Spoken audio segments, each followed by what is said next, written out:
Peter Schiff says the recession may have already started. Well, Peter, welcome to the club. I've been saying for months now that we're already in a recession. Um, the government is trying to fudge up the numbers and change the definition of what a recession is. We're all feeling it. We all know that we're living in a recession. But before we get started, go ahead and hit that like button, share this out so we can get this information out there. Subscribe if you're not already a subscriber, and hit that alarm bell so you know when I'm putting out new stuff. Also, check out my link tree in the description. It has a link to my Patreon where I talk about things I can't talk about here.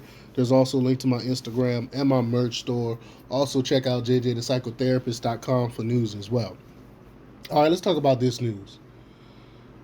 President Biden frequently emphasizes the strength of the economy.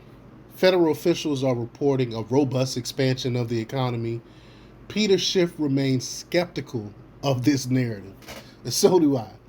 He suggests we might already be in a recession, presenting a compelling case in his podcast. Peter initiated a detailed examination of the October non-farm payroll report. He contradicted the idea of a strong labor market. Strong employment reports have formed the basis of the strong economy narrative. Over the past few months, Peter has been scrutinizing the BLS reports, uncovering concealed labor market weaknesses. In the case of the October report, he didn't have to. This time, the report is uniformly feeble, not merely superficially strong. It's weak on the surface and even weaker beneath. The projection of 180,000 new jobs, but only 150,000 were reported. A mere 99,000 were in the private sector, with 34% of new jobs being in the government sector. So government is creating jobs. This signifies weakness, not strength. The government financed these hires through borrowing, leading to higher interest rates and increased inflation. The unemployment rate climbed to 3.9% with the rising trajectory since spring. Simultaneously, there's a substantial increase in the number of individuals juggling multiple jobs to make ends meet. This reflects weakness, not strength, as people can no longer cover expenses with a single job. And I was recently started watching the show Everyone Loves Raymond again. It's one of my favorite shows. I can't tell you how many times I've watched this series over and over again.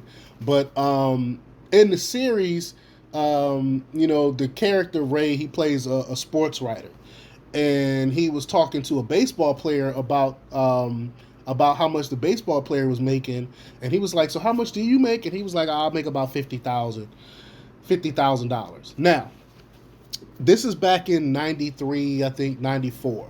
He was making $50,000. That was enough for him to pay for his wife didn't work. He had 3 children, a house, and a vehicle on a $50,000 salary. And mind you, again, his wife was not working.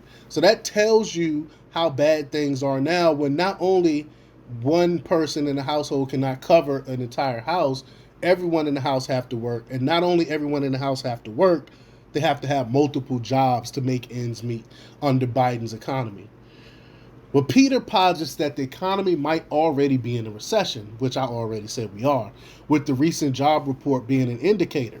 The Great Recession officially commenced in December 2007, similarly to the current situation where a robust economy is often discussed. It wasn't until the end of 2008, during the financial crisis, that the extent of the problem became apparent. Now, statistics were later revised to confirm the recession, and Peter believes that the same may happen for the fourth quarter of 2023. In this quarter, the job numbers strongly suggest the recession has started, despite limited media coverage.